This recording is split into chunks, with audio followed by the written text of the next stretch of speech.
Good morning and welcome to Headline Focus here live on Core Politics with me, Rob Double. It is Monday the 14th of May 2018. Let's have a look at what's making the political news today. And to start off with, we're looking at security and Brexit, mainly off the back of a speech by the Director General Andrew Parker of MI5, the security services.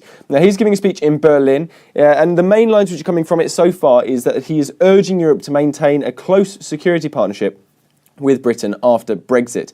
Now, this is the first foreign soil speech by a serving intelligence head of an intelligence service, so it's quite a significant moment on, abroad.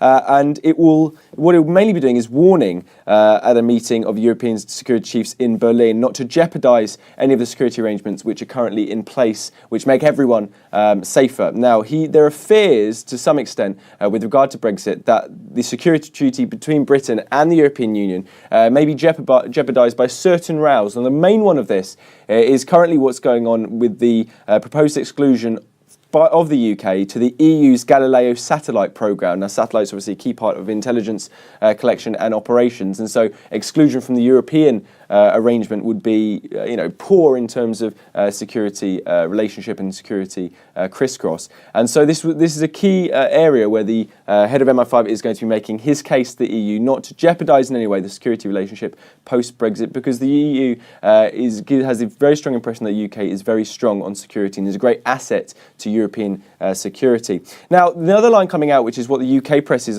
leading with today, as you probably have seen, is that the Islamic State group is still very much a threat to the UK, despite losing a lot of ground in the Middle East in recent months. Now, Andrew Parker is saying that the group aspires to commit devastating and more complex attacks on Europe after losing its territory in the Middle East. And he will also reveal today in his speech that 12 terror attacks have been stopped in the UK since the Westminster attack in 2017.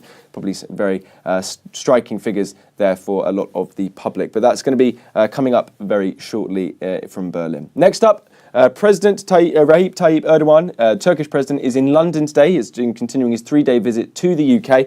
He's going to be meeting various senior political figures, including the Queen, reportedly. He'll be addressing Chatham House on Turkey's global vision at about 10 a.m. So actually, it's been about half an hour in so far.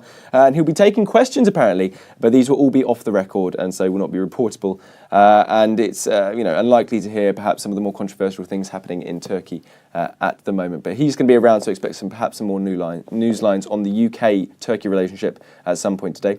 And finally, one of the key stories from this weekend, which it continues on to today as well, is Dame Tessa Jowell, who died on Saturday, aged 70. She'd been diagnosed with brain cancer last year, May 2017, and held significant cabinet positions in both the Blair and Brown government, and was a real significant figure and influence in the Labour Party as well. The key lines coming from this morning is not only an enormous amount of praise across political parties towards Dame Tessa Jowell, not only for the way she conducted herself in politics, but also what she sought to achieve in politics, indeed what she did achieve in politics in terms of Sure Start in particular. But also the government have announced doubling the investment for research into tackling brain cancer to £40 million, called the Dame Tessa Jowell Brain Cancer Research Mission.